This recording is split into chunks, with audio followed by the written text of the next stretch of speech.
আসসালামু আলাইকুম। আজকে আমরা নবম দশম শ্রেণীর সাধারণ গণিতে 9.1-এর 18 নম্বর প্রশ্ন ও 19 নম্বর প্রশ্ন নিয়ে আলোচনা করব। চলো শুরু করা যাক। 18 নম্বর প্রশ্নটি, প্রমাণ করো যে cot a plus tan b ভাগ cot b plus tan a সমান cot a into tan b। সমাধান, লেফট হ্যান্ড সাইড অর্থাৎ বাম পক্ষ এখানে যা ছিল আমরা কি করলাম তাই লিখে ফেললাম। এরপরে দেখো, আমাদের উপরে কোয়াট এ প্লাস ট্যান বি ছিল, আমরা এখানে কি কোয়াট এ প্লাস ট্যান বি লিখে ফেললাম।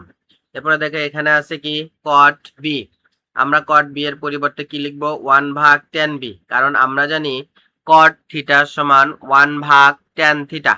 এরপরে এই প্লাস এখানকার প্লাস, এরপরে দেখো এখানে আছে কি ট্যান এ, ট্যান এর পরিবর্তে আমরা লিখবো 1 ভাগ কট এ, কারণ আমরা জানি ট্যান থিটা সমান 1 ভাগ কট থিটা।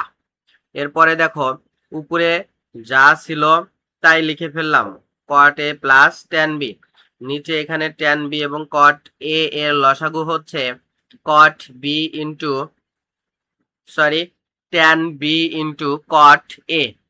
তাহলে দেখো এই ট্যান বি দিয়ে যদি আমরা এই লসাগুকে ভাগ দিই তাহলে ট্যান বি কেটে যাবে, থেকে যাবে কি কট এ। এই কট এ দ্বারা যদি আমরা 1 এর সাথে গুণ দিই তাহলে আমরা কি পাবো কট এ। এরপর প্লাস প্লাস এই কট এ দ্বারা যদি আমরা ট্যান বি ও কট এ কে ভাগ দিই তাহলে কট এ কেটে যাবে, কি পাবো আমরা ট্যান বি।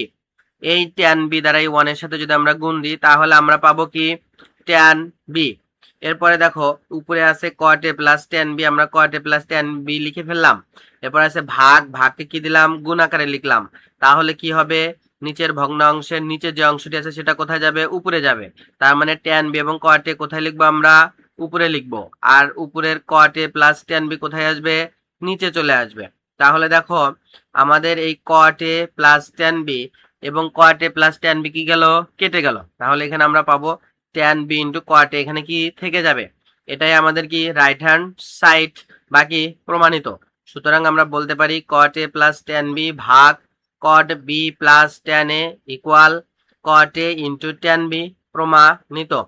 যারা আমার এই চ্যানেলে নতুন, চ্যানেলটিকে সাবস্ক্রাইব করো এবং এরকম শিক্ষামূলক ভিডিও পেতে আমার এই চ্যানেলের সাথেই থাকো। চলো 19 নম্বর প্রশ্নটি সমাধান করা যাক। প্রমাণ করো যে রুট ওভার 1 মাইনাস সাইন এ ভাগ 1 প্লাস সাইন এ সমান হচ্ছে সেক এ মাইনাস ট্যান এ। তাহলে সমাধান, লেফট হ্যান্ড সাইড সমান এখানে যা ছিল তাই লিখে ফেললাম। এরপরে দেখো রুট ওভার 1 মাইনাস সাইন এ ভাগ 1 প্লাস সাইন এ লিখে ফেললাম। এরপরে আমরা উপরে 1 মাইনাস সাইন এ দ্বারা গুণ দিব, নিচেও 1 মাইনাস সাইন এ দ্বারা গুণ দিব। তাহলে এই 1 মাইনাস সাইন 1 মাইনাস সাইন এ কেটে গেলে আগে যা ছিল সেটাই থেকে যাবে। এরপরে দেখো রুট ওভার এখানে 1 মাইনাস সাইন এ 1 মাইনাস সাইন এ দুইটা আছে, তাহলে একটা লিখলাম আমরা 1 মাইনাস সাইন এ, লিখে এর উপর কি দিলাম স্কয়ার।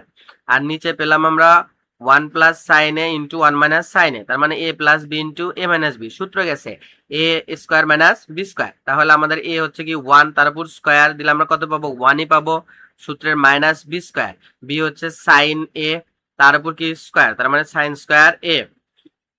দেখো রুট রুট এখানে 1 মাইনাস সাইন এ হোল স্কয়ার আর 1 মাইনাস সাইন স্কয়ার এ সমান আমরা জানি কি কস স্কয়ার এ। তাহলে দেখো এখানে আমরা কি করলাম, এই স্কয়ার আর রুট কেটে যাবে আর এ স্কয়ার আর রুট কি যাবে, কেটে যাবে। তাহলে আমরা পাবো 1 মাইনাস সাইন এ ভাগ কি কস এ। দেখো আমরা যদি 1 ভাগ কস এ মাইনাস সাইন এ ভাগ কস এ লিখি তাহলে দেখো আমরা এটা লিখতে পারবো, এবং 1 মাইনাস কস এ সমান আমরা লিখতে পারবো কি সেক এ, আর মাইনাস মাইনাস সাইন এ ভাগ ট্যান এর সমান আমরা কি লিখতে পারবো, সাইন এ ভাগ কস এর সমান আমরা লিখতে পারবো কি ট্যান এ। তাহলে এটাই আমাদের কি রাইট হ্যান্ড সাইড। সুতরাং আমরা রুট বলতে পারি রুট ওভার 1 মাইনাস সাইন এ ভাগ 1 প্লাস সাইন এ সমান সেক এ মাইনাস ট্যান এ কি প্রমাণিত। ধন্যবাদ।